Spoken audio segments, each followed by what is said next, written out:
Icons of ഇന്ത്യയുടെ ഇന്നത്തെ ഒരു അധ്യായത്തിലേക്ക് നിങ്ങൾക്ക് എല്ലാവർക്കും സ്വാഗതം. നമ്മുടെ ഇന്നത്തെ യാത്ര എത്തി നിൽക്കുന്നത് നമ്മുടെ സ്വന്തം കേരളത്തിലെ മലപ്പുറം ജില്ലയിലാണ്. ഇന്ന് ഞാൻ നിങ്ങളുടെ മുന്നിൽ അഭിമാനപൂർവ്വം പരിചയപ്പെടുത്തുന്ന മൂന്ന് അതിഥി അവിടുത്തെ വേൾഡ് വൈഡിൽ തന്നെ അറിയപ്പെടുന്ന സ്ഥാപനമായ Malabar natural food private limited എന്ന കമ്പനിയുടെ മാനേജിംഗ് ഡയറക്ടർ ആയിട്ടുള്ള അബ്ദുൽ നാസർ സാറാണ്.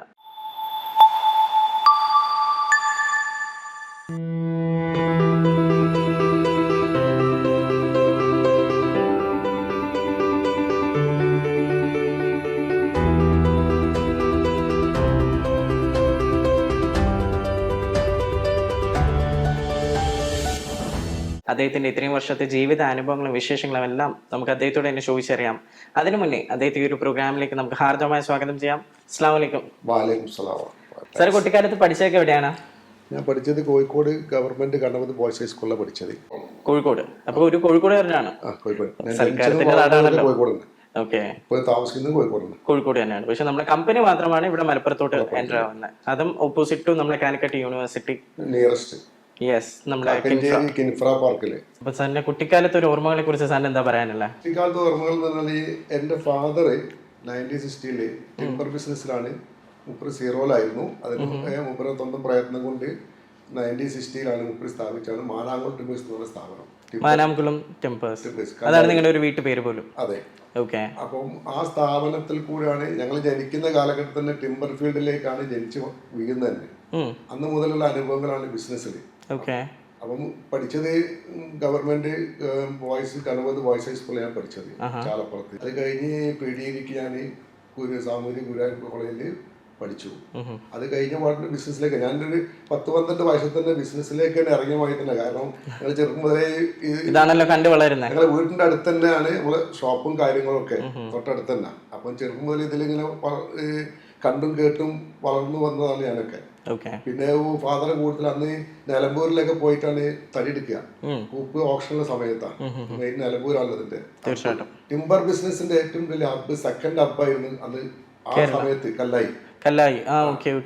കാലഘട്ടത്തിലാണ് നല്ല ടിമ്പർ ബിസിനസിന്റെ ഏറ്റവും വലിയൊരു കാലഘട്ടത്തിലാണ്. അപ്പൊ അങ്ങനെ അവിടുന്ന് ഫാദറെ കൂടുതൽ തന്നെ എന്റെ റോൾ മോഡൽ എന്റെ ഫാദറാണ് ശരിക്കും. കാരണം ഫാദർ കൂടെ തന്നെ 10-12 വയസ്സിൽ മരത്തിന് കൂപ്പിലൊക്കെ പോകാറുണ്ട്. പിന്നെ മരം അളവിന് കുത്ത് ചെയ്താൽ പോകുന്ന പണി, അങ്ങനെയൊക്കെ പോയിട്ട് ആണ് ഈ ലെവലിലേക്ക് ഇങ്ങനെ വളർന്നു വന്ന് ഞാനൊരു 1984 ഒക്കെ ആകുമ്പോൾ 83 ഒക്കെ ആകുമ്പോൾ ബിസിനസ്സിലേക്ക് ഫുൾ ടൈം എൻഗേജ്മെന്റ് ആയിട്ട് വന്നിട്ടുണ്ട്. ചെറുപ്പത്തിലെ ബിസിനസ് മാത്രമാണ് ലക്ഷ്യം ഫാദറിനെ കണ്ടുപിടിച്ച ആ ഒരു അവസ്ഥ ആയതുകൊണ്ട് എന്റെ ഫാദറൊക്കെ 24 hours വർക്ക് ചെയ്യുന്നത് കേട്ടിട്ടുണ്ട്. എന്റെ ഫാദറിന്റെ ഒരു ഇനീഷ്യൽ സ്റ്റേജിൽ 24 hours ഫാദർ വർക്ക് ചെയ്തിട്ടുണ്ട്. ഒരു ബ്രാൻഡ് നെയിം ഉണ്ടാക്കി എന്റെ ഫാദർ. ഈ മാനാംകുളം എന്ന് പറഞ്ഞാൽ അറിയപ്പെടുന്ന ബ്രാൻഡ് നെയിം ആയിട്ട് മാറ്റിയത് എന്റെ ഫാദർ അധ്വാനം ശരിക്കും.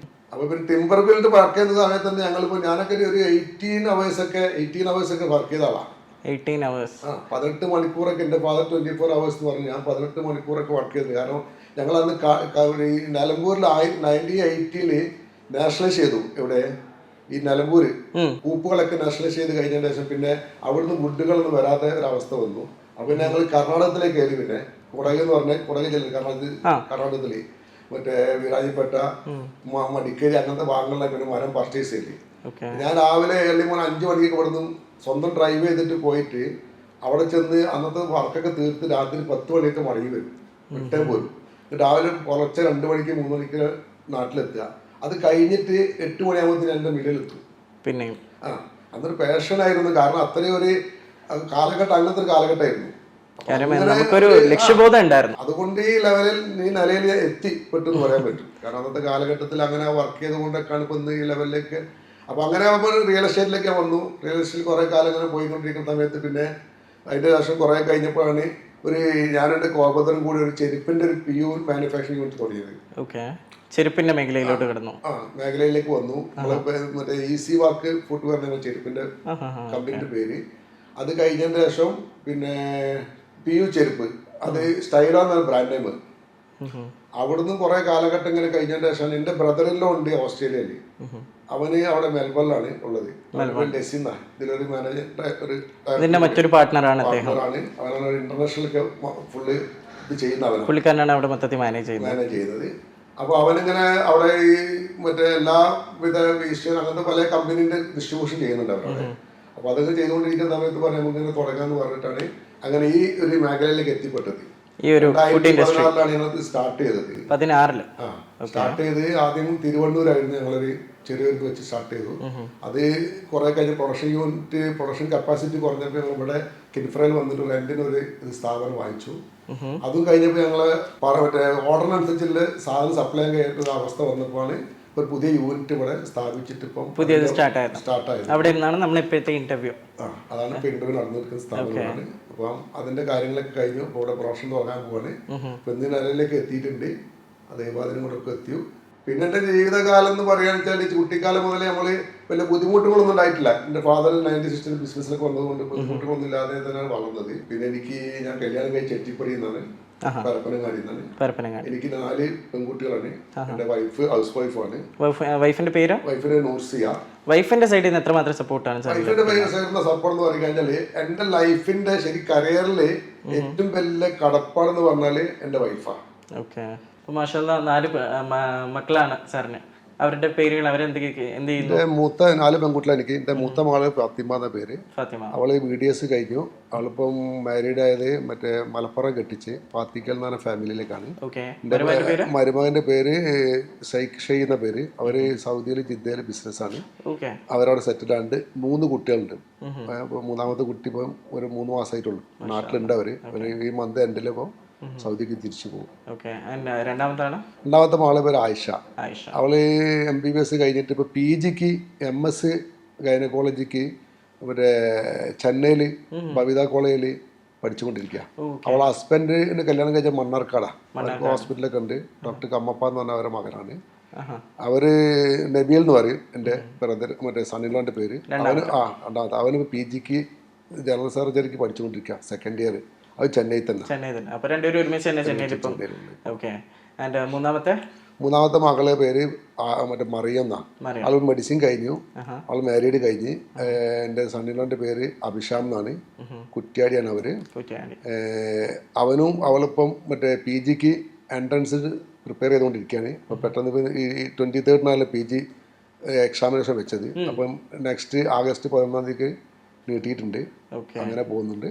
4ാമത്തെ മകളെ പേര് ഖദീജ എന്ന പേര്. അവളിപ്പം മറ്റേ MBBS ഫൈനൽ ഇയർ പഠിച്ചുകൊണ്ടിരിക്കുകയാണ്.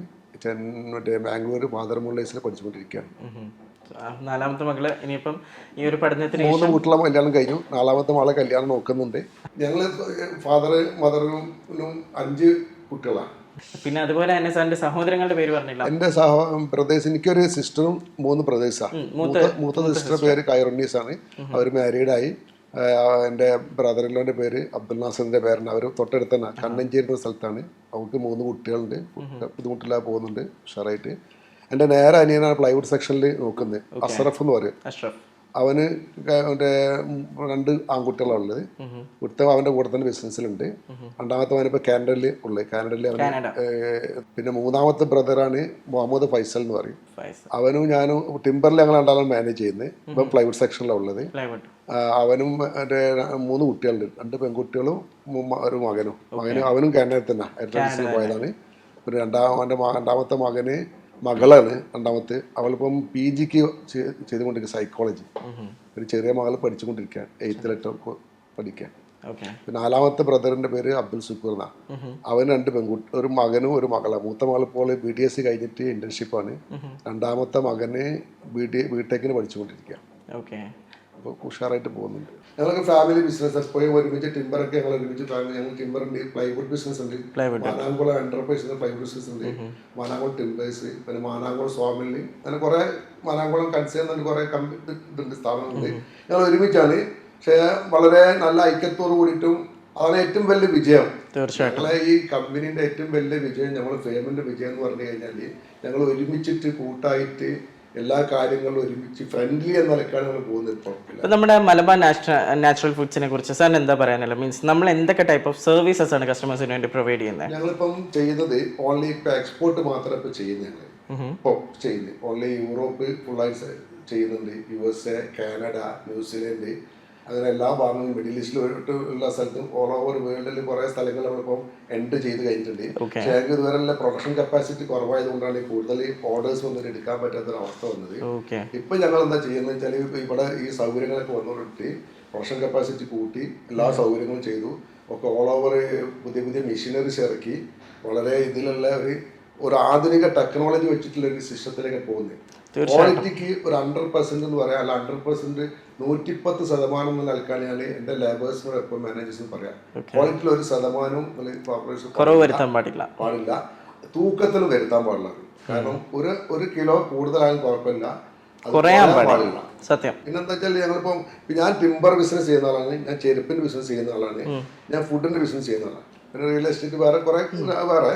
ഇപ്പൊ ടിമ്പർ ബിസിനസ്സിൽ നിങ്ങളിപ്പോ ഒരു വുഡ് കായിക്കൊണ്ടേ അത് കംപ്ലൈന്റ് ആയി കഴിഞ്ഞാല് ഞങ്ങൾക്ക് പൈസ നഷ്ടം വരുന്നുള്ളൂ, നിങ്ങളെ മണിയല്ലേ പോകുന്നുള്ളൂ. തീർച്ചയായിട്ടും നിങ്ങളെ ശരീരത്തിന് പറ്റുന്നില്ലല്ലോ, പറ്റുമോ? ഇല്ല. ചെരുപ്പ് വാങ്ങിക്കൊണ്ടായാല് അതേമാതിരി അതല്ലേ വരുള്ളൂ. ഫുഡ് കൊടുക്കുമ്പോൾ 2 എഫക്റ്റ് വരും. ഒന്ന് നിങ്ങളെ മണി ലോസ് വരും, അതുപോലെ നിങ്ങളെ ശാരീരികമായിട്ട് വിഷമങ്ങൾ വരും. അപ്പൊ അതിൽ നമ്മൾ കൂടുതൽ കോൺസെൻട്രേറ്റ് ചെയ്തിട്ട് 100% അതിന് മുന്നോട്ടായിക്കൊണ്ട് ക്വാളിറ്റിക്ക് എപ്പോഴും ഞങ്ങൾ ഊനം വെച്ചുകൊണ്ട് ചെയ്ത് ക്വാളിറ്റി കുറഞ്ഞ സാധനങ്ങളൊക്കെ റിജക്ട് ചെയ്ത് ഇങ്ങോട്ട് ഒഴിവാക്കി പിന്നെ കൊണ്ടിടുക എന്നല്ലാതെ അതൊന്നും കയറ്റാൻ പാടില്ല. ക്വാളിറ്റി വളരെ അതിന് പ്രത്യേക ലാബ് കാര്യങ്ങൾ ഇവിടെ എല്ലാ സജ്ജീകരണവും ഉണ്ട്. ചെക്ക് ചെയ്യാൻ വേണ്ടിയിട്ടുള്ള സജ്ജീകരണം ഇവിടെ തന്നെ ഒരു പ്രൊഡക്റ്റ് ചെയ്ത് കഴിഞ്ഞാൽ ലാബ് കൊണ്ട് ടെസ്റ്റ് ചെയ്തിട്ട് 100% ക്ലിയർ ആണെന്ന് പറഞ്ഞിട്ടുണ്ട് മാത്രം ആ സാധനം കയറ്റി അയക്കാൻ പാടുന്ന മാനേജ്മെന്റ് സ്ട്രിക്ട്ലി ഓർഡറാണ്.